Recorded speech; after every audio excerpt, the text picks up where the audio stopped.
Yan. Good morning po. Sabi nga, kahit may nagbabantang unos, pero sa araw na to po, uulanin tayo ng bagyo ng pagpapala ng ating Panginoon. Are you expectant dun sa bagyo ng pagpapala ng Panginoon? Every day of our lives, sapat po ang biyaya ng Panginoon. And today, uupo tayo under the anointing of a very zealous and passionate preacher of the Word of God. Yan. Matagal na po natin siyang naririnig and siguro nag-agree naman po kayo na every time natatayo siya dito, talagang we need to listen carefully, diligently, dahil medyo malalim po siya kung magturo. Siya po ay ating kaibigan dito lang sa kapitbahay natin, sa Shelter of the Most High, sa Kalantipay po. Siya po ay naging OFW for 25 years. Parang doon nga po siya nakakilala sa Panginoon. And matagal po siyang nagpakadalubhasa. Yan. Nagpakadalubhasa ng pagtuturo sa Jeddah, Saudi Arabia. And then, kahit po natapos ang kontrata niya doon, hindi po natatapos ang kontrata sa Panginoon. Patuloy at patuloy po siyang ginagamit ng Panginoon dito po sa ating bansa. And siya po ngayon ay pastor ng Shelter of the Most High, Kalantipay, Baliwag, Bulacan. Ayan. Sabi nga po sa awit 46:10, be still and know that I'm God. Huwag po tayong matakot sa mga naririnig natin na super typhoon. Sabi nga, hold on and be still. God is God. Amen po ba doon? So, have peace habang tayo po ay makikinig, mag-aaral ng mapagpalang salita ng Diyos. Let us all welcome the man of God for today, the messenger, Pastor Ray Carino.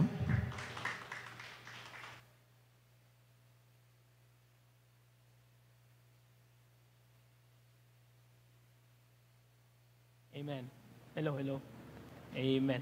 Glory to God. Purihin ng Panginoon. Amen. Amen. Hallelujah. Thank you, Lord. Salamat po, Panginoon. Amen. At salamat muli po sa ako'y muling napadpad po rito.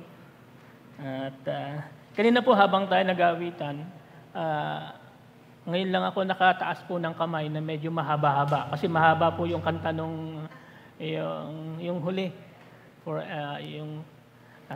Kaya po, na-emphasize po doon yung pangalan ng Panginoon. Kaya po kanina, nung tinaas kong kamay ko, Lord, sabi ko, we are telling you that you are holy, Lord. Nawa, Lord, itong mga daliring ito, mga kamay na ito, ay, Lord, because you are holy, nawa po ay, kung ano man pong masama na nagawa po nito, habang tinataas ko ang kamay ko sa inyo, Lord, pakabanalin mo rin. Because I know, Lord, I've made a lot of wrongs to you. Alam ko, Lord, ikaw ay holy. Nawa, Lord, lahat ng ito ang aking binibigay sa iyo. My hands, even my lips while singing. Lord, nawa, yung mga nagawa kong nabanggit kong mali. Nawa, Lord, ituwid mo. Because we are looking to you, Lord, as holy. Yan po yung character ng Diyos. Amen? Kaya kanina sabi ko, Lord, ako'y, para bang ako'y muling nahihiya sa Panginoon. Sabi ko, Lord, ano kaya, baba ko muna ng konti. Pero hindi, sabi ko, Lord, kasi ito yung mga binigay mo sa amin na dapat para sa iyo, na ikaw ay itaas po namin, di ba? We lift you up because you are holy. You are our God. Kaya kanina, sabi ko po, naiyak muli ako kanina. Sabi ko, Lord, patawarin niyo po kami because we are raising our hands, we are lifting our hands, we are telling to you with our lips, we are declaring that you are God, that you are holy, but we are unholy. That's my prayer a while ago. Kaya po, Lord, kung ano pong mayroon po kami na unholiness, make us holy. Amen? That's my prayer for all of us. Amen. Now, muli po, we are expecting today ang pagdating po ng isang bagyo. Ano po? Actually, ang last week pa, maging ako po ay naghihintay sa bagyo pong ito. Kung gaano po siya kalakas. Because nakita po natin kung gaano po siya kalakas na tumama po sa Cebu. Ano po? Sa Bisaya. Talagang malakas po siya. At mayroon tayong knowledge po, no, na foreknowledge sa kanya na malakas din siya, super typhoon. So, maaring dumaan po rito at mag-hello po sa atin. At pag-hello niya, maaring marami pong ma-damage. And even our properties. The same expectation, isa pong in-expect po natin na mangyayari. Na po. Now, I will tell you about kind of expectation na ating pong inaalala ngayon. Ano po? Yung pong ating iniisip na darating ang bagyo, hindi ako atin ng church. Kasi baka mamaya ma-hold ako dito sa church at may baha at malakas na ulan. Okay, that's one thing. Okay, naiisip po ng mga church goers po ngayon. Kaya maaring ngayon, kaunti pong umaaten because of that. Kaya lang, many of the believers, still they believe in God. May control ang Diyos sa mga bagay. Ano po? At siya yung magsasaayos. Kaya, I thank you, brethren, na nandito kayo. Like Paul always says in his letter, na I thank you. Salamat sa inyo because every time I remember you, every time na makita ko kayo, every time na masulyapan ko kayo, yun po lagi sinasabi niya sa kanyang letters, I thank God kasi nandito kayo. Kaya po, I thank the Lord because you are here. I thank God because you are here. Amen? Yan po yung kagandahan. Now, I will tell you something to expect. Ito po yung pinakamahalagang expectation. Na the typhoon, na the things that the Lord will give us, hindi yung blessing na material, but I will tell you something that we have and we must expect. Okay? It's more than a typhoon. Okay? Today, we will talk about the book of Thessalonians. Okay? Narinig niyo na po ang Thessalonians. Okay? Sino po nakapag-message na before about Thessalonians? If you remember, ano po? Ang Bible po, kung titignan niyo po, it's a full of eschatological messages. Ang Bible. Punong-puno yan. Even in the Old Testament, from Genesis onwards, lahat po ng books po ng Bible, meron po siyang say about future things. May darating na Messiah, may darating na tagapagligtas. Okay? So, Genesis, Exodus, lahat po yan. Downwards up to Revelation. Mayroon po silang say about the coming of the Messiah. Now, there are 3 sections, especially po ang Matthew 24, about the sign of the times, minabanggit po doon, ang dami. Pag binabasa niyo pong Matthew 24, at ang 1 Thessalonians, 2 Thessalonians, at ang Revelation, yung last book. Lahat po siya ay tinatawag na eschatological books. They all speaks about the coming of the Messiah, about the rapture, about the second coming of Jesus Christ. It's all about hope. They were all expecting, telling us to expect na mangyayari po ang mga yun sa katapusan. We might be here or we might not be here on this earth. Maaring patay na tayo, but still it will come. Yun po yung second coming of Jesus Christ. Amen? Now, before I go to Thessalonians, samahan niyo ako sa Acts. Ayun, maganda. Mayroon ba pwede nating dito? Sa Acts chapter 1, ano po? Tingnan niyo ha. Acts chapter 1, verse 8. Ayan. At least, ito po is something that we must expect na mangyayari po. In Acts chapter 1, verse 8, yan. Hindi po ako nasanay sa mga slides. So, kaya nga po, as much as possible, I want everybody na yung bang try to flip. Okay? Hanapin natin sa ating Bible. Okay? So, I would suggest na nawa ay magkaroon po kayo ng Bible na po. Kasi nga, mas mahalaga yung kayo mismo ang nagbubukas at nagbabasa. Okay? Nakakatulong itong ating pong mga online, yung mga gadgets po natin. But I would prefer go to the traditional, go to the original way of seeking the Word of God. Di ba? Nakakamiss kaya yun. Kaya ngayon po, I try po na hindi ko po gumawa ng slides. Okay. But anyhow, ito po yung sinabi po sa Acts chapter 1, verse 6. Yan. Sa verse 6 pa lang downwards, yan. Sabi po sa verse 6, gusto ko po basahin nyo, basahin po natin. Hindi lang po ako magbabasa. Okay, kita nyo pa. Okay, basahin po natin ang pag-akyat ni Jesus sa langit na magkatipon si Jesus at ang nagtanong sila kay Jesus. Ito po yung tanong nila. Panginoon, okay, very sure dito. Panginoon, yon, itatatag na po ba ninyong muli ang kaharian ng Israel? Okay, tingin niyo po yung question ng mga apostol, ng mga apostles, mga disciples, diba? Sabi nila, Lord, ito po yung siya po ay muling nabuhay, okay? At siya po ay paalis na, mag-aasin na po siya sa heaven. May tanong po yung mga tao noon. Sabi nila, Panginoon, itatatag niyo na ba muli? Okay, again, itatatag niyo ba muli ang kingdom of Israel? The kingdom of God. Okay. Now, may sinabi po ang Diyos yan.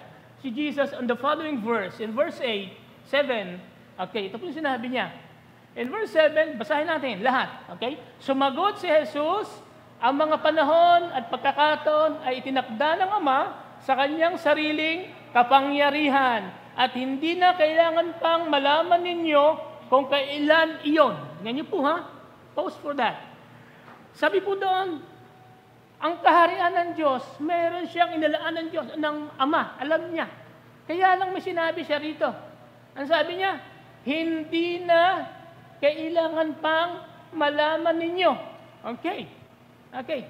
Hindi na pwedeng malaman ninyo kung kailan yon. But ang mga Israelita noon, they were very curious. Kailan ba, Lord? Kailan ba? Nagsasabi kami ngayon, Lord, may mga nangyayari ngayon. Kailan ba na darating ang Panginoon? They were expecting na mako-comfort po sila ng Diyos. Diba? Ayan. Kaya lang all throughout the gospel, even in Matthew 24, nobody knows when will be that time, the Lord's time. Yung pong second coming niya. Kaya lang maraming tao, very curious sila. Kailan kaya yun? Ano kaya mamaya? Ano kaya bukas? Ano po? Kaya minsan nagkakaroon ng split sa pananampalataya, sa church. Because they believe na darating ang Panginoon, punta na kayo sa bundok, mag-ipon kayo ng mga bigas, mag-ipon ng mga pagkain, kasi darating ang Diyos. Aba, para bang may masamang mangyayari? Diba? Just like what we are expecting today na mangyayari po, na malaki pong bagyo. Okay? Ginagawa po natin lahat ang mga paraan upang ma-save tayo. Okay? Kaya tingnan nyo, na nakikita nyo po, ang ating nasa isip, ang pagdating ng Panginoon is something na may mangyayaring kaguluhan. Okay? Pero actually, it's not kaguluhan. Hindi po siya disaster. Isa po siyang hope, pag-asa ng isang Kristiyano. Ano po sabi niya ng Panginoon dito? Okay? Sabi po niya dito, subalit tatanggap kayo ng kapangyarihan, pagbaba sa inyo ng ng Espiritu Santo, at kayo'y magiging mga saksi ko sa Jerusalem, sa buong Judea, sa Samaria, at hanggang sa dulo ng daigdig. Yun ang ganda. Tingnan niyo po ha, tingnan niyo po ito. Sa halip na mag-expect kayo kung kailan ako babalik muli, ito ang sinabi ng Diyos. Bibigyan kayo ko ng banal na Espiritu kasi aalis ako. Kasi after po nito, nag-ascend po ang Panginoong Yesus. Okay? Nag-ascend po siya. Sabi ng Panginoon, pag alis ko, ito naman ang papadala sa inyo ng Ama. Ano po yon? Ang Holy Spirit. Kaya nga po, that time hanggang ngayon, ang banal na Espiritu po ang kumikilos sa lahat ng believers. Amen? Amen ba doon? Okay, ang Holy Spirit. Now, ito po sabi niya, huwag niyo isipin yon. Time will come. Kaya lang, ang banal na Espiritu ang siyang mag-i-strengthen sa inyo. Bakit? Sabi rito, at kayo'y magiging, ano yon? Laksan nyo. Saksi. Ano ang saksi sa English? Witness. Okay, saksi. Okay, mayroon pala tayong gagawin. While you're expecting the coming of the Lord, meron kang dapat na gawin. Kasi kung alam mo na kung kailan darating ang Panginoon, maaaring hindi ka na mag-witness. Kasi darating naman ang Panginoon. The people will know. At malalaman nila kung kailan. Kaya po ang ibang mga tao, nagiging sitting pretty po sila. Hindi sila nag-witness sa iba.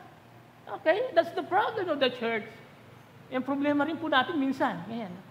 Mahirap po mag-witness. Mahirap, di ba? Okay? Kaya mayroon po ditong sabi ng Diyos, ni Jesus, kayo ay magiging saksi ko saan? Sabi niya, Jerusalem, sa Judea. Okay? Jerusalem, ito po yung pinaka-city po ng Israel. Nandiyan po yung templo. Okay? At nandito po ang Judea, yung region, andun ng Jerusalem. At Samaria, yung katabi niya. At yung hanggang sa dulo ng daigdig. Okay? Ganun po yung progression po ng witnessing noon. If you remember, ang Panginoong Hesus, when you remember si Jesus Christ mismo, saan siya nag-start ng ministry? Nag-start siya doon sa Galilee, yung pong lugar niya. Again, I would like to picture po ng Israel. Again, on the top is Galilee. Okay? Tapos downward is Samaria. Down po ay Judea. Nandun po ang Jerusalem. Ang Panginoong Hesus po, doon po siya lumaki sa Galilee. Nag-start po siya ng ministry. If you read all the gospel, he started his ministry, preaching, telling the people, doon po sa lugar niya. Sa Galilee, downwards. Pumunta siya sa Samaria, yung mga kalaban po ng Hudyo, and then pumunta po siya sa dito po sa Judea, kung nasaan po yung Jerusalem. That's the way of Christ. Where he started, pero tignan niyo po, nung siya po ay umalis na, sabi niya, simulan niyo doon mismo sa syudad. He started sa Jerusalem, punta ka ng Judea, at pumunta ka ng mga kalaban, yung mga kalaban niyo. Puntahan mo rin sila. Mag-preach ka sa kanila, sa Samaritan. Okay? And to all the earth. Okay? Here, we picture po kung gaano po yung binigay ng Diyos sa kanila na may gagawin ka, kapatid. May gagawin ka. May gagawin ka. Hindi lang yung mag-expect na darating ako, may gagawin at gagawin ka. Amen? Now, I want you po, ma-realize po natin ngayon, ano ba yung dapat kong gawin? Now, let's go to Thessalonians. The book of Thessalonians ay napakaganda po. Especially po ang unang Thessalonians at second Thessalonians, ito po ay sa lugar po ng Greece. Okay, sino po nakapunta na sa Europe o Greece, somewhere? Okay, sa Rome. Hanggang Saudi Arabia lang pa lang po ako.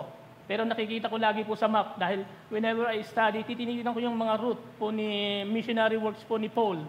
First and second missionary po ni Paul. And yung second missionary po niya, pumunta po siya sa lugar po ng Greece. Griego. Okay? That would be far. Malayo, mga 2 hours from Saudi Arabia. Nung nasa Saudi Arabia po kami, mga 2 hours o 3 hours siguro yan to Greece. Now, from Israel. Now, sa Greece po, mayroon pong northern province. Ito po yung tinatawag na Macedonia. If you remember, Macedonia. Okay. Doon sa Macedonia at sa baba po niya ay ang Achaia na region. Dalawa po provinces niya. Now, on the top ng Greece, nandun po ang, sa Macedonia, nandun po ang church po ng Philippi. If you remember Philippi, punong-puno po siya ng joy, di ba? Yung sulat po ni Paul kay sa mga Philippians about joy. Di ba? About, yung lagi ina-admonish niya, joy, kasiyahan. Dapat magsaya tayo. Yung peace, nandun po sa Philippians. Pangalawa, pumunta po siya sa Philippians, sa chapter 17 po ng Acts.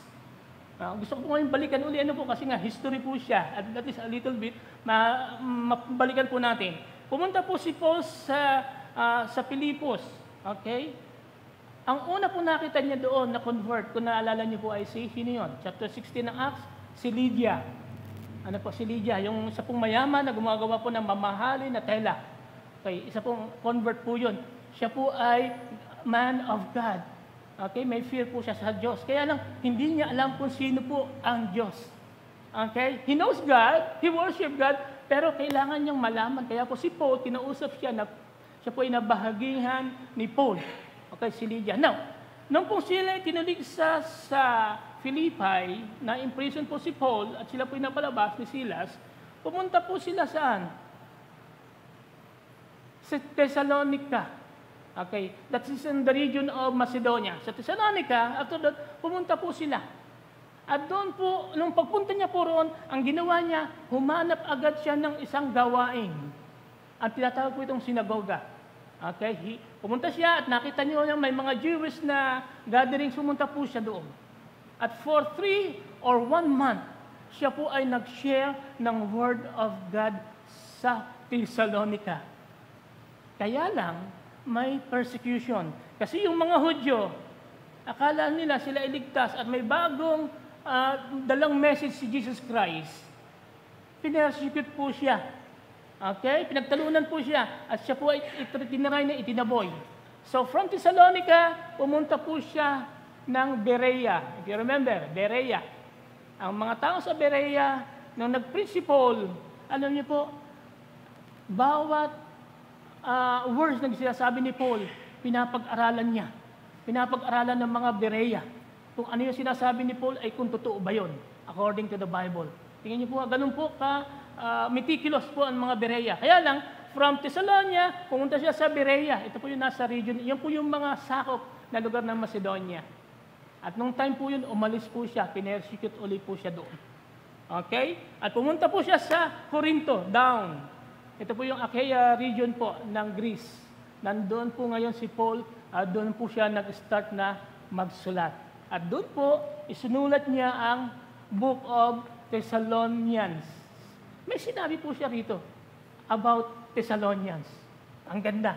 Kaya nga po, bibigyan ko lang po kayo ng mga ilang pahayag po ni Paul dito sa Thessalonians. Now, ano ba yung mga tao sa Thessalonians? Ano ba yung character nila? Ano ba yung pag-uugali nila? Ano ba yung mga nagawa nila? In 1 Thessalonians chapter 1, verse 3. Yan. Sa verse 3, ito po yung sabi po rito sa verse 3 ng 1 Thessalonians. Okay. Sabi po ni Paul, inaalala namin sa harapan ng ating Diyos at Ama ang inyong gawa. Okay. May ginawa po ang mga Thessalonians. Ano po? Kaya bakit sabi ko, Lord, bakit ganun yung attitude ni Paul sa Thessalonians? Bakit yung pagmamahal niya sa Thessalonians? Ano po? Sabi niya, inaalala ko ang gawa niyo dahil sa inyong panampalataya. Yung work nila na mayroong faith. Okay. Tingnan niyo po yung mga words po dito, ha? Kasi sabi po rito, yung gawa niyo, anong nag-udyok sa kanila? Ay, may faith. Kumikilos sila ng may pananampalataya. Sinong kumikilos dito na unang pananampalataya? Bakit kayo pumupunta ng church? Okay? Ano ang nag-uudyok sa inyo? Because gusto nyo lang pumunta ng church? Kasi naging tradition natin na tuwing linggo pumunta ng church? Di ba? Dapat pumunta tayo ng church because of faith. Faith. Tingnan niyo po ang mga Thessalonians, mayroon silang ganung attitude. Ang ganda ng kanilang karakter, di ba? Pumupunta sila, nagagather sila because mayroon silang faith. Okay. First. Second, ang inyong pagpapagal dahil sa inyong pag-ibig. Okay. What you are laboring for? Bakit ka nagtatrabaho? Sabi doon. Ano? Sabi, nagpapagal sila because of, again, ano yung sabi yan? Because of pag-ibig, love. The first one is faith. Second is love. The third one, at ang inyong pagtitiis. Bakit ka nagtitiis? Okay? Ito yung sasabi natin ngayon, nag-i-expect. Bakit mo ini-expect? In something. Dahil sa inyong hope. Now, yung tatlong yon, faith, hope, and love. Saan natin makikita yan? There is a famous writing of Paul. 1 Thessalonians chapter 13, verse 13, di ba? Faith, hope, and love. Sabi po doon, si Paul, karamihan ng sulat niya, meron po siyang faith, hope, and love na nilalagay lagi. Kaya lang, may object po yun. Saan ka na nanampalataya? Saan ka saan ka may hope? Ano? Saan ka may love? Saan po yan? Kay Kristo. I'm coming to the church. May hope ako kasi kay Kristo. Okay? Kaya tingnan niyo po ang church, ha? Ang isang church na tunay at nagmamahal sa Diyos, si Kristo lagi ang naitataas. Ano yung faith ko? Ang object ko, ang subject ko is si Jesus Christ. Bakit ako pumupunta sa church? Bakit ako nagmamahal ng tao? Because of Christ. Amen? Ang Diyos lamang dapat. At wala nang iba. Okay? Dapat yung atin, yun ang motivation natin. Yun ang source natin. Because why? Saan nang galing ang faith? Saan nang galing ang love? Saan nang galing ang hope? Kay Jesus. Sa Diyos. Diba? Binigay lang sa atin yan. Okay? Regalo sa atin yon. Amen? Okay? I'm telling you kung ano yung klaseng mga tao, ang mga Thessalonians. After Paul visited them, okay? Nakita ni Paul yung kanilang faith, yung panampalataya nila kay Kristo. See? For only 1 month na nag-stay si Paul sa Thessalonians, nakita na ni Paul yun sa kanila. Okay? Naging evident. Ilang taon na tayo sa Diyos? Naging evident ba tayo sa panampalataya sa Diyos? Pagmamahal sa kapwa? Naging evident ba? Pero ang Thessalonians, naging evident sa kanila just in 1 month. Actually, bumalik po si Timothy po roon. While Paul was in Corinth, bumalik po si Timothy. Tignan mo, bisitahin mo sila. Huwag mo silang pababayaan. Mag-preach ka rin doon. Continue telling them about Jesus Christ. Okay? Isa pa po.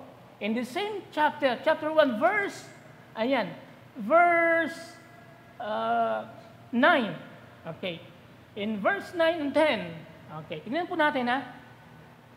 Ito po yung isang maganda sa mga Thessalonians. Sabi po dito, in 9 and 10. Okay. Verse 9. Ang mga taga-roon na rin ang nagbabalita kung paano ninyo kami tinanggap. Sila rin ang nagsasabi kung paano ninyo tinalikuran. See? Ito po yung mga Thessalonians. Sana ganito rin po ang mga taga-Diyos. Maging kami po sa Kalantibay. Sabi ko, nawa ganito yung mga church. Tingnan niyo po, ha? Sabi dito, naging evident yung work nila. Kasi anong ginawa po nila? Tinalikuran ang pagsamba sa mga Diyos-Diyosan. Okay. Yun po yung una na ginawa nila. Ang mga tao talagang nakilala na nila si Kristo. Alam niyo po si Paul, nung pumunta po siya sa Athens, kasi po after noon, nasa Berea, Thessalonians, Berea, at pumunta siya ng Athens, sa chapter 16, 17, 18 po ng Acts. Alam niyo po, may nakita po siya doon, to the unknown God. Lahat po ng mga taga-Athens sa Greece, capital po ng Greece, sila po ay may mga Diyos-Diyosan. Lahat po ng Diyos-Diyosan ay kanila pong tinatawagan at pinapanalalanginan kasi nga ayaw nilang mamis ng mga Diyos. Okay? Ganyan po yung idolatry noon.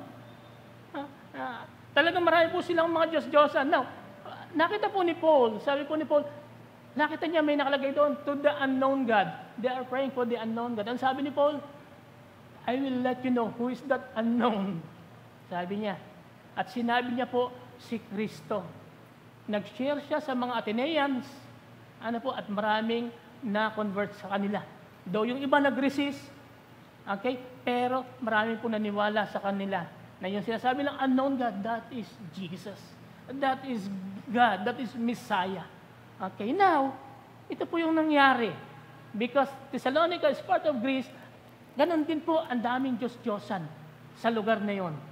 At marami pong mga Grego na hindi nampalataya sa Diyos, siya ay nakakilala. Tinalikuran nila ang pagsamba sa mga Diyos-Diyosan. Now, applicable ba sa atin ngayon yan? Well, when you say Diyos-Diyosan, ano ba yung pinapahalagan mo more than God? Okay? Ano ba yung pinapahalagan mo? Saan ka ba tumatawag pag nananalangin? Okay? Ano ba yung priority mo? Ano ba yung unang tawag mo? Is it God or to man? Saan ka tumatawag? Kapag may mga pangyayari na hindi maganda, maaring last na po ang Panginoon, last resort niya na, natawagan ng Diyos. Okay, that's wrong. And that is idolatry in our modern times. In the old times, it's just the image. Pero ngayon po, marami tayong mga idols. Okay? Kaya po, pag binabasa po natin ito, let's see, ano ba yung pinaprioritize ko sa buhay ko? Is it God? Is it gawain? Is it the church? Is it Jesus? Yung pagmamahal ko sa mga kapwa ko? O yung mga bagay na gusto kong kamkamid ngayon? Kasi darating na ang Panginoon. Ang dami akong ginagawa for me and not for others. Okay? That is a kind of idolatry. Now, sabi rito, una, tinalikuran nyo ang mga Diyos-Diyosan okay? At tinignan nyo yung tunay na Diyos. Ano pong tunay? Sa tunay at buhay na Diyos. Yung alive. Yung buhay na Diyos, yung totoo. No? Doon kayo nanampalataya.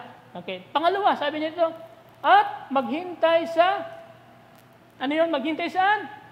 Pagbabalik ng kanyang anak mula sa langit. Tingnan niyo, ang ganda, no? Kaya po, every verse, or every chapter po ng Thessalonians, mayroon po 5 chapters po yan, it speaks about the second coming of Jesus Christ. Okay? Kaya sabi pa lang po rito, sabi niya, at kayo rin ay maghintay sa pagbabalik ng kanyang anak mula sa langit. Ito'y si Jesus, na muli niyang binuhay, na siya ring magliligtas sa atin sa darating na saan? Tingnan niyo po, meron pong wrath. Meron pong wrath. Merong galit. Ano niyo po, pag sinabi pong pot, galit po yan. Hindi lang po ito yung angry na may ginawang kasalanan, nagalit yung kapwa. Hindi po. May pot ang Panginoon sa mga gumagawa ng kasamaan. Okay? Kaya po, yung mga umaapi po sa inyo ba? Kami sa inuupos kayo, Kristiyano ka. Lahat lang yun. May galit ang Panginoon sa kanila. Lahat ng mga unbeliever. Amen? Kaya ano po ang gusto ng Panginoon? Magtiis ka lang. I-show mo yung love mo sa tao. Sige lang. Let it. Kung yung kanang kamay mo, ibigay mo pa yung kaliwa. Kung sinampal ka sa kanan, sampalin ko rin sa kaliwa. Di ba? Yan lagi yung sabi ng Panginoon ni Jesus while He was still living. Yan yun po. Kasi mayroon pong wrath. May puot po ang Diyos sa mga taong hindi naniniwala sa Kanya at tumitiligsa po sa Kanyang pangalan. Amen? Mayroon pong puot yan. And that will come on the second coming of Jesus Christ. Amen ba? What we are expecting today, brethren. Yeah? Yan niyo po ang ganda. Now, in chapter 2 ng Thessalonians, may sinabi po rito in chapter 2 ng Thessalonians. Okay. Dito po sa verse 19, again, it speaks about the coming of Jesus. Okay. In verse 19, ang sabi po rito, ayan, basahin po natin. Okay? Hindi ba't kayo ang aming pag-asa? Okay. Paul was telling the Thessalonians na mayroong pag-asa. At when we speak about pag-asa, it speaks about, ibig sabihin is may future. Ano po? Kasi hope siya. Things na materialize ngayon, it's not a hope anymore. Okay? Hope is something in the future. Okay? Kaya sabi rito, hindi ba't kayo ang aming pag-asa, kaligayahan at ang koronang may pagmamalaki namin sa harap ng Panginoong Hesus pagparito niya. Okay? Kayo mga Thessalonians, kayo yung aming pag-asa. Okay? May hope kami. Okay? We are hoping na kayo ay maligtas, maniwala kay Kristo, at lumakad ayon kay Kristo. Okay? Meron sila kasi, ang sinasabi po nila, God will come. Darating ang Panginoon. At kayo yung ipipresent ko sa Panginoon, na kayo yung aroma, na kayo yung bang bunga ng aming pagpapagal, yung bunga ng pagpipreach namin sa inyo, pag-share namin, pag-witness.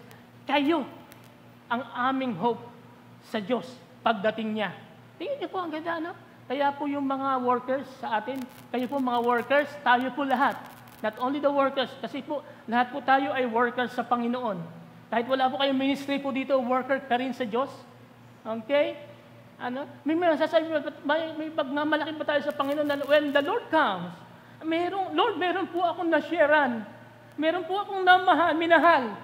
Okay? At nadala ko po sa inyo. Meron ba ako nun? Kung bukas darating ang Panginoon umamaya, Lord, meron ba kayo ipagmamalaki sa iyo? Okay? Meron ba akong mamalaki? Kailangan po natin yun. Ano? Na dapat meron kang may pagmalaki. Lord, meron po akong nadala sa inyo. Meron po isang kaluluwa, Lord, na mayroon pong pag-asas para po sa inyo. I hope, brethren, ano po, na meron tayong pagmamalaki rin sa Panginoon. Okay? Si Paul, meron siyang pagmamalaki. Nariyan po ang Thessalonians. Nariyan po ang mga tao po sa Pilipos. Okay? Sa mga letters niya. Missionary works po niya. Kung di nakalimang missionary works po siya sa paglagana po ng salita ng Panginoon. Okay? Marami siyang dapat ipagmalaki sa Panginoon. Okay? Kaya sabi po niya, he boasts po sa mga taong yon. Ano po yung glory?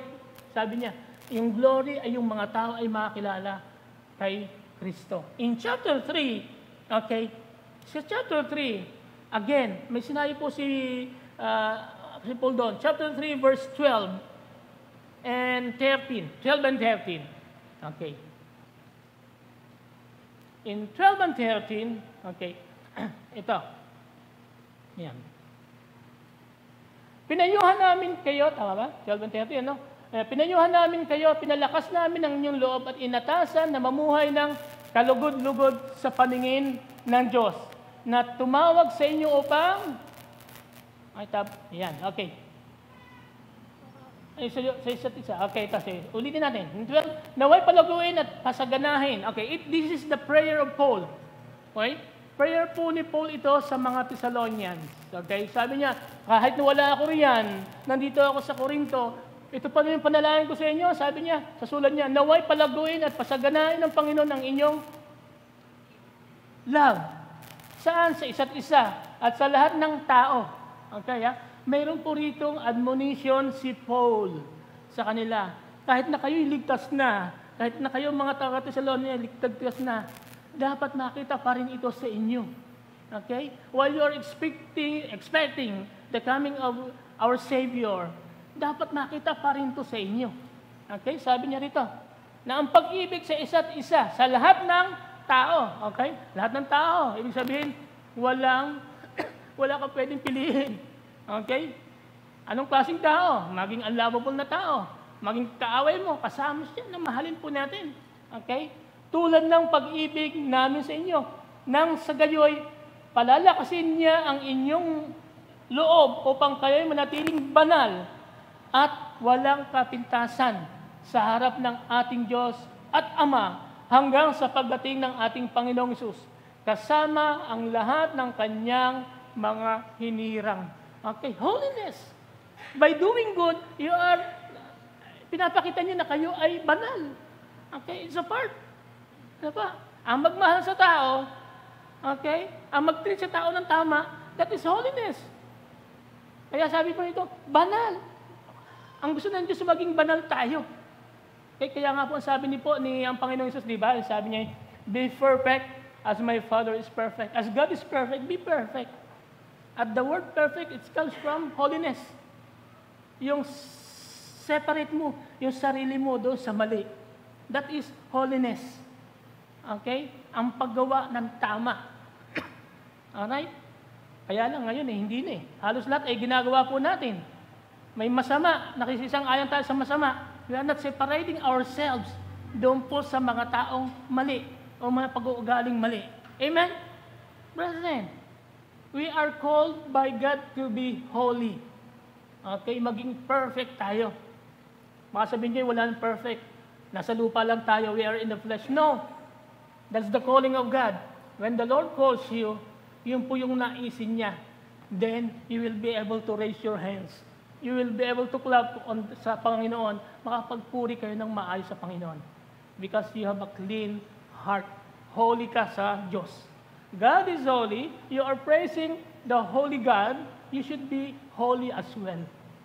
Yung kamay mo, walang nagawang masama. Yung labi, walang nabanggit ang masama. And that is holiness. Okay? Amen ba? Okay, now, malapit na po tayo. In chapter 4, isa ko pong sinasummarize na, tinitignan ko po yung, ano ba yung mga sinabi ni Paul dito about the future. Ano ba yung dapat asalin ng isang Kristiyano. In chapter 4, okay? Now, may sinabi po rito in chapter 4, about the coming of the Lord. Ito po yun, isang maganda pong makikita po natin. In chapter 4, verse 13, may paalala po si Paul dito. Kasi nga, ang problema sa mga Thessalonica, okay, ay nagwo-worry po sila. What about those, yung mga tao, na mga kapatid po namin, na namatay na? Yan po isang mga worries po nila. Ano ba sila? Ano mangyayari sa kanila? And what about us sa coming ng Panginoon? The Lord gave us a very example po siya. Ano po, hindi po lang example, pero isa pong in-outline po niya rito. Pag ang tao ay namatay. Ano ba yung kalagayan natin? Okay? Pag tayo po ay namatay. Now, ito po ang ganda. Tingnan niyo po ha. In 13, sabi, tingnan niyo po ha. Ang pagbalik ng Panginoon, the second coming of Jesus Christ, mga kapatid, nais naming malaman ninyo ang katotohanan tungkol saan sa mga namatay na upang hindi kayo magdalamhati tulad ng mga taong walang pag-asa. Okay? Normally, pag wala ka kay Kristo, siguradong yung dalamhati mo, napakatindi. Gusto mo nang sumama rin na mamatay. Dahil nga namatayan ka. Pero the Lord, the Bible, has an answers for us. Especially pag may nawala po sa atin, yung mga katabi nyo. Okay? Tingnan nyo po yan ngayon. Baka later, mamaya, wala na po sila dito sa lupa. Okay? Kaya nga mo pagka minsan sabi ko, lagi niyong sabihin sa inyong mga asawa, lagi niyong sabihin sa inyong mga kapwa, I love you. Huwag yung pag yung sila nawala na, saka kayo hahagulgul. Doon magsasabi ng I love you sa kanila. No, it's wrong. And while we are still living, tell them, express your love to them. Amen? At sinabi po ni Paul dito, sabi niya, what about those na matay na? Anong mangyayari sa kanila? Tingnan niyo po ha, in first, kasama po ito sa eschatological, as the second coming of Jesus. Okay. In 13, 14, okay, sabi dito, dahil naniniwala tayong si Jesus ay namatay at muling nabuhay. Okay. Mayroon po siyang premise. Okay. Mayroon po siyang basihan. Because ang mga tao noon, they don't believe in the resurrection. Na ang tao po ay pag namatay, and na ng buhay niya.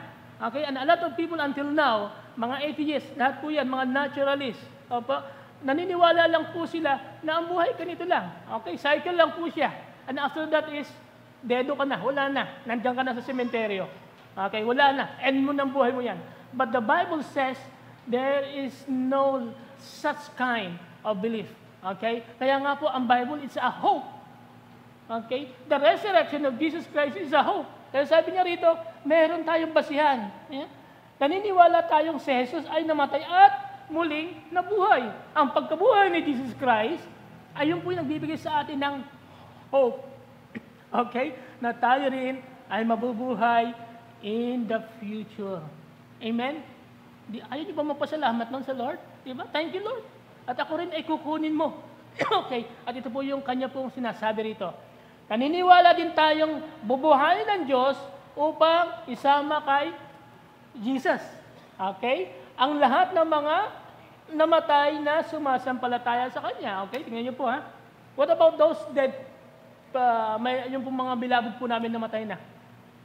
If they are in Christ, if they believe in Christ, surely sila ay mapapunta sa Diyos. Okay? Bubuhayin sila ng Panginoon. Okay? In verse 15, tingnan niyo po ha. Okay. Ito ang tinuturo ng Panginoon na sinasabi namin sa inyo. Okay, it's a clear instruction at truth from the Bible po. At sabi ni Paul, tayong mga nabubuhay pa at natitira pa hanggang sa pagparito ng Panginoon ay hindi mauuna sa mga namatay na. Okay, so we are still alive, nandito pa tayo. Pagdating ng Panginoon, anong gagawin niya? In verse 16, kukunin niya yung mga namatay muna. Okay? Sa araw na iyon ay maririnig ang tinig ng arkanghel at ang tunog ng trompeta. See? When you speak about archangel, sino ba yung mga archangel in the Bible?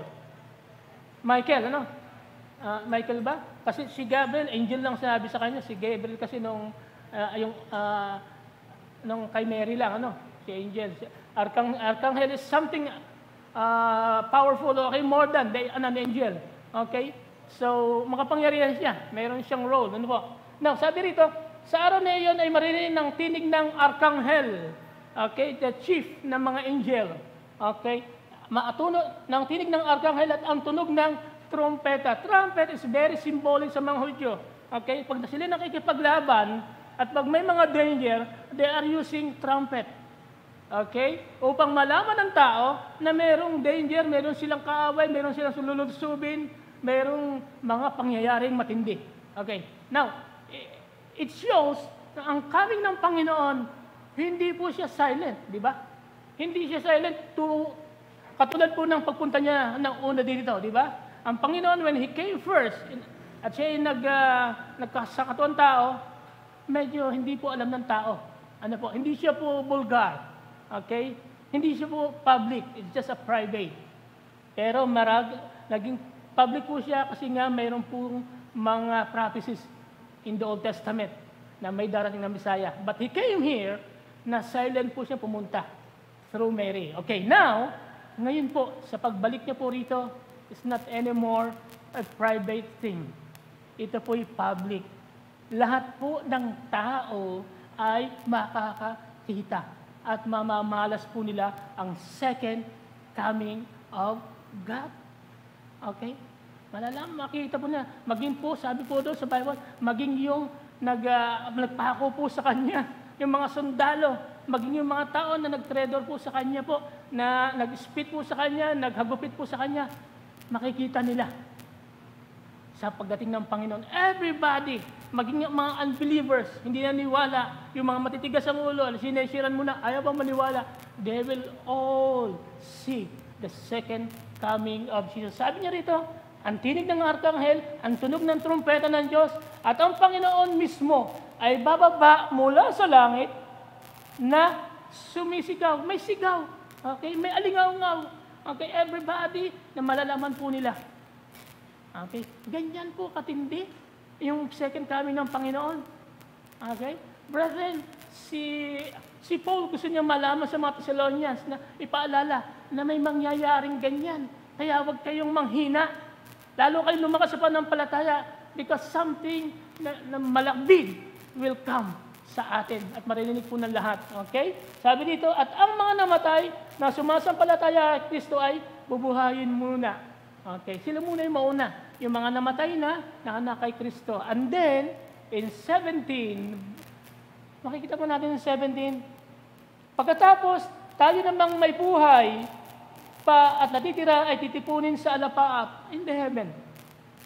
Brethren, make it serious po kasi po ito ay napakaganda na ito po yung hindi na magandang tanawin, isang magandang mangyayari po in the future. Okay?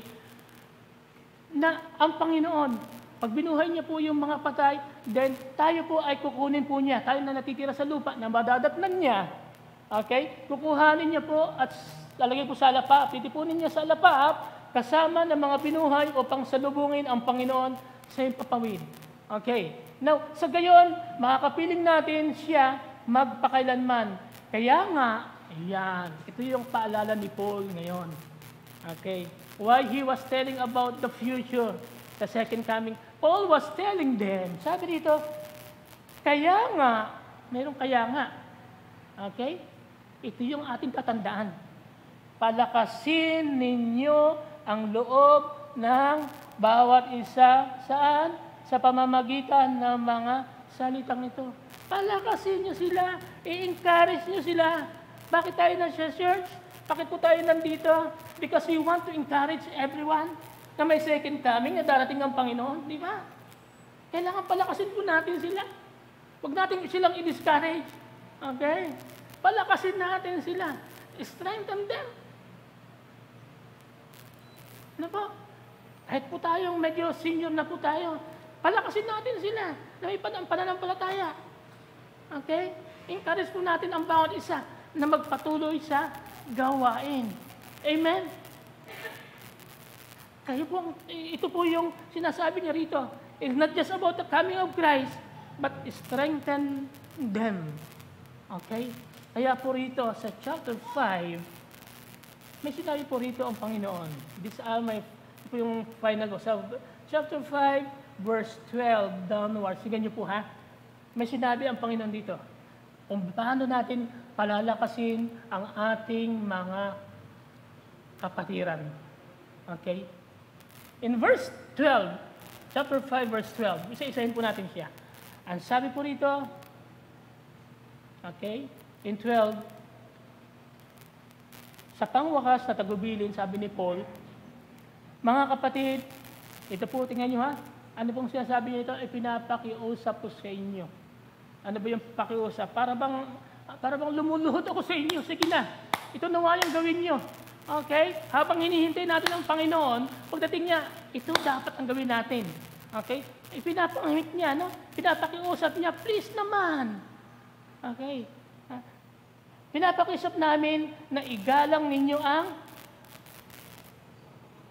nagpapahirap sa pamamahala at pagtuturo sa inyo, alang-alang sa Panginoon. Okay? Hindi po lahat ay nagtuturo. Okay? Hindi po lahat ay tumatayo. Hindi po lahat ay may gift na ginagamit ng Panginoon. Iba-iba po ang gifts po natin sa Panginoon. Kaya lang sabi ni Paul, pinapakiusap ko na please lang, pwede nyo namang igalang yung mga taong tinalaga ng Panginoon sa church. Okay? Pwede bang sumunod muna kayo? Yeah? Kung may nakikita kayong mali, sabihin nyo. Kung tama, sumunod. Pwede ba sumunod kayo? Diba? Kaya nga po, ito strengthening po ng body of Christ and church. Diba? Sabi niya ito, give them the highest honor. Ang paggalang sa kanila, igalang po natin ang mga tinalaga ng Diyos. Kasi pag kayo rin ang time na tinalaga ng Diyos, mararamdaman nyo rin yun. Okay? Na yung paggalang ko sa isang kapatid, naramdaman ko ngayon. Kasi ginalang ko siya. Gagalang din ako ng iba. The same way, di ba? Tingnan niyo po? Sabi dito, lahat ng tumatayo sa Panginoon, maging ang preachers, teachers, mga evangelists, o yung mga maging sa music, lahat po yan, tinalaga ng Panginoon. Pwede ba? Igalang po natin sila. Esteem them at the highest, yung pong honor. Wala sila ginagawin ng Panginoon. Okay, bihira po ang ginagawin ng Panginoon. At hindi po ganun yung time na binibigay. Okay? You are exerting your effort sa paglilingkod sa Panginoon. Okay? Kaya kailangan po natin yung mga tao at the same time, igalang natin sila. Amen ba doon? Okay, now, isa po yan. Verse 13. Okay. Okay. Kaya marami tayong dapat gawin po eh. In 13, sabi niya, pag-ukulan ninyo sila ng lubos na paggalang at pag-ibig dahil sa kanilang gawain. Okay? Kasi may ginagawa sila sa Panginoon. Okay? Now, may basis din ha. Tingnan niyo po, hindi po lahat ng mga tumatayo rin o mga pinili ng Panginoon o yung mga maaring ginagawa ng Panginoon, they are doing the right thing. Maaring yung iba hindi gumagawa. Okay? Kaya nga po may basis doon. Igalang nyo sila dahil sila ay gumagawa ng para sa Panginoon. Kaya magiging warning din to sa mga leaders. Okay? Huwag din pasaway. Okay? Meron tayong tungkulin, dapat ay gawin natin ang para sa Panginoon. Kasi pag ginagawa namin para sa Panginoon, then igagalang tayo ng mga tao. But still, Paul is admonishing the people. Kahit na anong mangyari sa church, may tinalaga ang Panginoon, still, igalang natin sila. Amen? Kailangan po ng paggalang. Okay, now, sabi ito, makitungo kayo sa isa't isa ng may kapayapaan. Live with them with peace. Maging at peace ka sa bawat isa. Ako, mahirap po ang walang peace, di ba? Mahirap po yun. At iniisip nyo, nag-a-add pa siya sa worry nyo. Pag-iisip nyo, pag may kaaway kayo, may kagalit kayo, may hindi kayo pagkakasundo, di ba? Nag-a-add pa rin yan sa isip nyo. Kasama po yan sa stress. Okay? Sabi ng Panginoon, while you are waiting for me to come, second coming, maging live at peace with everyone. Dapat maging maayos kayo sa bawat isa. Okay? Sino pong may kaaway dito? Wala nagtayo. Okay, alam ko po na wala kayong kaaway. Now, in 14, okay? Sabi po sa 14, ayan. In 14, mga kapatid, pinapakisap din namin na inyong pagsabihan ang mga, ano ito? Tama. Okay. Actually, ito po yung isang issue rin po ng mga Thessalonians. Gusto nila, darating ang Panginoon, ano kayang gagawin ko? Dito na lang ako sa bahay. Okay, maghintay na lang ako sa pagdating ng Panginoon. Okay, kaya yung iba nagiging tamad. Okay, na while they're expecting, ang akala nila sa expectation, mag-expect ka sa hope is not doing something. Okay, dito na lang ako. Pero ang Bible is very clear na while we are waiting, we have to be busy. Hindi po siya busy bodies. Sabi po sa English yan, busy bodies. Yung pong siguro, dito po lang, makikipagkisminsa, pumupunta, nakikialam sa buhay ng may buhay. Okay, na walang magawa. Ano po, may mga taong ganyan. But the Lord is telling us na hindi ka dapat ganon. Magtrabaho ka, gumawa ka, ano po, ng sarili. Kaya sabi dito, pasiglahin ang mahihinang loob. Okay? Lahat po yan. Pati yung mga tamad, encourage them, pasiglahin natin sila. At kailangan kalingain ang mga mahihina. Even dun sa mga mahihina, hindi na nakailan magtrabaho, then take care of them. Okay? Show care sa mga tao po. Okay? Sabi po dito, maging matyaga kayo sa kanilang lahat. Alright. Matyaga, when you say matyaga, yun po yun. Yun po yung word po ng hope. Yun po yung word po ng expectation. Okay? Yun po maging matyaga. Okay? Maging patient po tayo sa bawat isa. Okay? Kasi pag magiging impatient po kayo, magiging mainitin po ang ating ulo. Okay? Hindi natin mai-tolerate po yung iba. So we need a patient attitude. Amen? Okay, ano pa? Tingnan natin. May sa 15, mayroon pa sa 15. Okay, sa 15, huwag ninyong paghigantihan ang gumawa sa inyo ng masama. Okay, kasama rin pala yon. Okay, sa halip, magpatuloy kayo sa paggawa ng mabuti sa isa't isa sa lahat. Alright, so part din po yun, ano? Tingnan nyo, maging yung mga tao, let's forgive them. Okay? Start forgiving them. And forgive kung ano po yung ginagawa po nila sa inyo. Now, meron pong isang verse po rito. This is the last verse. In verse 16, 17, and 18. Though Thessalonians, the heartbeat of this is about the second coming of Christ. Pero ito yung isang maganda sa book po ng Thessalonians. And I hope you will remember this verse. 1 Thessalonians chapter 5, verse 16, 17, 18, and 19. Apat po na verses lang yun. Okay? Let me speak about this. Okay. Tingnan niyo po ang sabi rito. In 16, basahin po natin. Magalak kayong lagi. Okay? Ang ganda, di ba? Very simple. Isang verse lang yun. Diba niya? Magalak kayong lagi. Okay? Ano po yung sabi doon? Rejoice. Thank you, sister. Rejoice. Mag-rejoice ka. Okay. Pangalawa, 17, palagi kayong manalangin. Rejoicing, joy. Joy is the fruit of the Holy Spirit. Okay, according to Galatians. Yan ang unang sinabi doon, fruit of the Holy Spirit and love. And joy. Kasama yan sa love, joy, peace. Okay, now, 17, sabi doon, palagi kayong manalangin. Okay, prayer. What is prayer?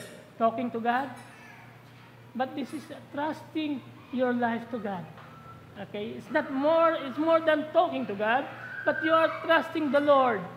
You are respecting the Lord. Ino-honor mo ang Panginoon. Ay, kapag usap ka sa Diyos na may likha ng langit at lupa.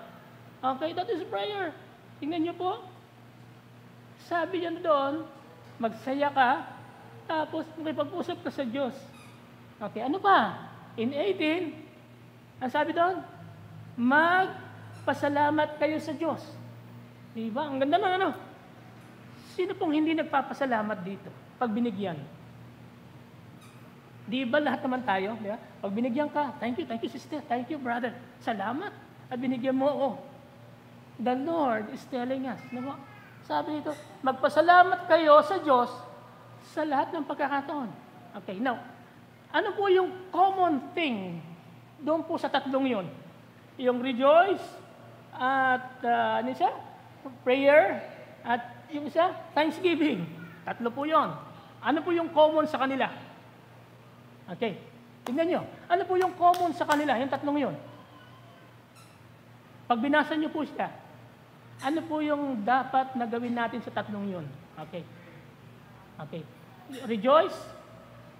Ang rejoice ba, ang joy ba, occasional? Occasional lang ba yan? Ngayong Pasko, ay masaya ako ngayon. Birthday ko, masaya ako ngayon. May nagbigay sa akin, masaya ako ngayon. Is that occasional? Ang prayer ba occasional? Ay, may nangyari, namatayan ako, then I have to pray. Pag may mga difficulties, I have to pray. Is that occasional? Pag may okasyon lang? What about Thanksgiving? Is it occasional? Brethren, ito yung sinasabi ni Paul. Kaya po ang Thessalonians, napakaganda niya, kasi sinasabi niya rito na you have to do more and more. Ilang beses na sinabi po yun, more and more. Love the brethren more and more. Lagi. Okay? Kaya makikita niyo po rito yung isa pong, ano bang tawag yan? Yung pong, dinidefine niya, ano bang klaseng joy yan? Always. Ano yung panalangin yan? Always. Anong klaseng prayer, Thanksgiving yan? Sa lahat ng pagkakataon, what is that? Doing it always. No ba? Ibig sabihin, hindi ka titigil na maging, mag-rejoice. Di ba? Bakit ba ang kaming ba ng Panginoon ay full of sadness? Okay? Dahil in-expect natin it's a wrath. But it's a wrath for those who do not believe. But those who believe and expect the Lord, it's not a wrath. Hindi po siya sadness. It's a joy. Okay? Now, Paul was telling the Thessalonians, yung pong temperament ng mga tao, dapat kayo rin ay magsaya. Okay? Magsaya kayo. Amen? Kasi darating ang Panginoon, magsaya kayo. Rejoice. Kaya sabi po roon, rejoice always. And pray to the Lord always. And say, thank you Lord, always. The word always ay maganda po siya. Ito po yung tinatawag predicate, di ba? Dinidescribe niya kung ano pong klaseng rejoice yun. A joy, meron po tayo. Brethren, meron pong sinabi ng Panginoon dito. In verse 19, sabi po niya roon, huwag ninyong hadlangan ang Espiritu Santo. Okay? Do not put off the fire of the Holy Spirit. Okay, ibig sabihin, nawa, huwag tayong magiging hadlang o sanhi sa church. Okay? Sa paglago. Okay? Sa rejoicing ng isang tao. Okay? Sa panalangin niya. Don't put off. Nawa, lalo pa nating sindihan. Brethren, sige, okay, continue rejoicing. Sige, manalangin tayo. Pumunta ka ng church, di ba? Sinisindihan niyo siya. Don't put it off. Okay? The Spirit's fire. Kasi alam niyo po, kahit na i-put off niyo po yan, yung Spirit fire, still, Spirit is Spirit. God is God. God will still be on fire. Amen? Siya pa rin ay maging on fire. Kaya lang, nawa, hindi po tayo maging hadlang sa gawain. In short, maging hadlang sa gawain ng Panginoon. Na tayong lahat ay magmahalan at tayong lahat po ay mag-rejoice sa Panginoon. The Lord will come. Okay? We don't know when. Ang attitude pong ito, ang sinabi niya sa mga Thessalonians, may it be the attitude of the Jewish family. Nawa, ganito po yung maging attitude po natin. Okay? Napakaganda po niya. And last verse, in verse 23, ito po napakaganda sinabi ni Paul. Ang prayer niya po, ang wish niya. Kung mayroon po kayong wish, ito po yung wish po ni Paul sa kanila. Ang sabi niya po sa verse 23, ayan, sa verse 23, huwag ninyong baliwalain ang anumang pahayag mula sa Diyos. Suriin ninyo ang, ayan, 23, sa 23 na lang, ayan. Sabi po ni Paul dito, naway lubusan kayong gawing banal ng Diyos sa inyong, na siyang nagbibigay ng kapayapaan. Okay? At naway panatilihin niyang walang kapintasan ang buo ninyong katauhan. Tingnan niyo po ha. Me as a person, ano po, sabi, ako mismo, pagkatao ko. Ang sabi ni Paul, nawa ay panatilihin ninyong walang kapintasan, maging banal, ano po, maging maayos. Yung rejoicing po natin, yung trusting natin sa Panginoon, sabi niya, buo nating katauhan. Ano yun? Dito po, hindi ko lang kung may po mga sinabi po dito na about yung po katauhan po natin. Okay? In Thessalonians, meron din po siya. At dito sa in Thessalonians, in Corinthians, dito po sa Thessalonians, nabanggit po yung tatlo. The composition of the human, of man. Ito po yun. Sabi niya, ang inyong katauhan, ano yun? Meron kang espiritu, meron kang kaluluwa, at meron kang katawan. Okay? Lahat ka na meron ka, na binigay sa iyo ng Diyos. May kaluluwa ka, may espiritu ka, may katawan ka. Sabi ni Paul dito, panatilihin niyang walang kapintasan. Okay? Maging holy, maging banal. Hanggang saan? Hanggang pagparito ng ating Panginoong Jesus. Tingnan niyo bang ganda? Alam mo, lahat ako, Lord, magiging yung aking katawan, Lord, na ginagamit mo, Panginoon, sa iyo. Pag nagpupuri sa iyo, Lord, lahat po ito dapat walang kapintasan. Okay, hanggang sa pagparito niyo. Hanggang. Tandaan niyo po yung hanggang, ha? Kasi po yung hanggang, pagparito niya, ay pareho po siya doon sa always. Lagi. Hanggang pagparito niya, nawa, ganyan kayo. Magpakabanal kayo. Kahit na dumating po yung storm ngayon, dapat ganun pa rin yung attitude niyo sa Diyos. Mahalin niyo pa rin ang Diyos, manalangin pa rin kayo sa Diyos. Kahit na po, malubog po itong lugar po natin, mahalin niyo pa rin ang Panginoon. Okay? That's the message to us ng Diyos ngayon. Mga kapatid, hindi lang po ito occasional. Hindi lang po ito feelings. Like what yung pong ating inawit kanina, yung unang awit po natin, sabi doon, I will praise because I feel it. Okay, it's a feeling. I will praise also kahit na hindi ko siya feel. Siguro yung lyrics na nakita ko kanina. Ang ibig lang sabihin doon is always. Whether you feel it or not, it's not a matter, ang praising, ang thanksgiving, is not a matter of feeling. It's a matter of faith. Because you trust the Lord. You trust God who made you, who strengthens you. Diba? Yun eh. Yung Diyos mismo. Because while you are praising, while you are giving thanks to the Lord, because God, He is powerful, and He made you, and He takes care of you. Yun po ang tingnan natin. Kaya po sabi ni Paul dito, hanggang sa pagparito ng ating Panginoong Jesus. Brethren, nawa ang church na ito, ang Diyos, and among mga iba't pong churches, magpatuloy po sa gawain po ng Panginoon. Yesterday, pumunta po kami sa isang conference sa Santa Maria. Ano po, na whole day conference. Isa pong Reform Baptist. At meron pong isa pong teaching doon na napakaganda. Gusto ko sana i-share sa inyo para in brief. Sabi po doon, about the gospel, the scripture. Yan pong, alam niyo po yung word na sola scriptura. Ayan, sola scriptura. Sola is only scripture. Only scripture. Ang basihan ng faith is scripture. What the Bible says. Ano ba? At isang nabanggit po ron about the inerrancy of scripture. Ibig sabihin is, walang error ang Bible.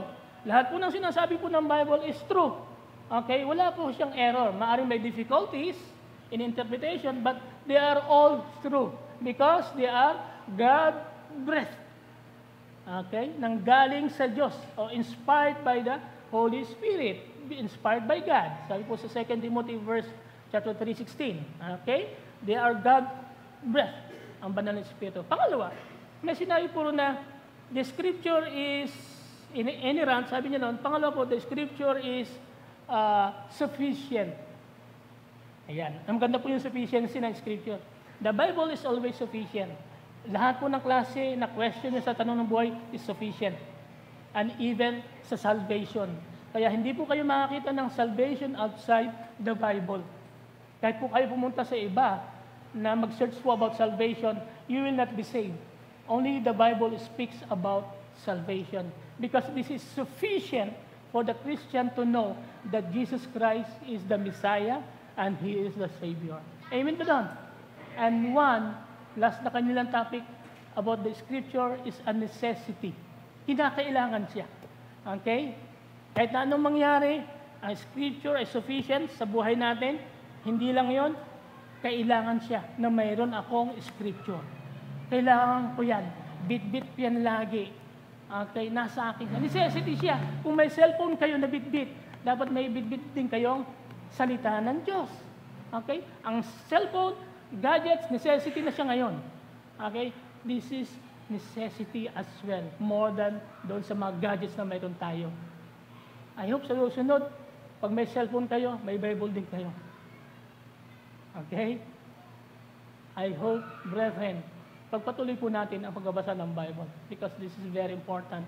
Otherwise, we will not know na ang Diyos ay pupunta rito at kukunin niya tayo at tayo dapat mamuhay ng payapa sa Panginoon. Amen. Glory to God. Hallelujah. Tayo po'y manalangin. Aming Diyos, kayo po'y papasalamat. Thank you, O God.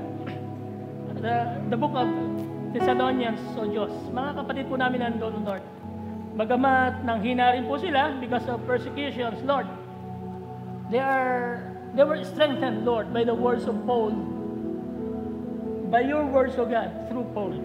Kaya po, Panginoon, salamat. Kami rin, O Diyos, napag-aralan po namin ngayon, nakita po namin, Lord, what must we wear, Panginoon? Ano ba yung dapat na mayroong kami, Panginoon, na isuot? O Diyos, ano bang klase pong mga character of attitude po namin dapat mayroon ngayon, O Lord? Habang hinihintay po namin ang iyong pagdating. Lord, first of all, sorry, Panginoon. Patawad, Panginoon. Kung minsan, O Diyos, ay bumababa po yung panampalataya po namin. Yung faith po namin, Lord, ay hindi po ganoon katindi, O Diyos. Hindi on fire, Panginoon. Ang paglilingkod po namin sa inyo, hindi rin on fire, Panginoon. Most of the time, cold, Panginoon, malamig. At ito po yung ayaw niyo sa amin, Panginoon, na mamuhay po kami ng hindi masigla.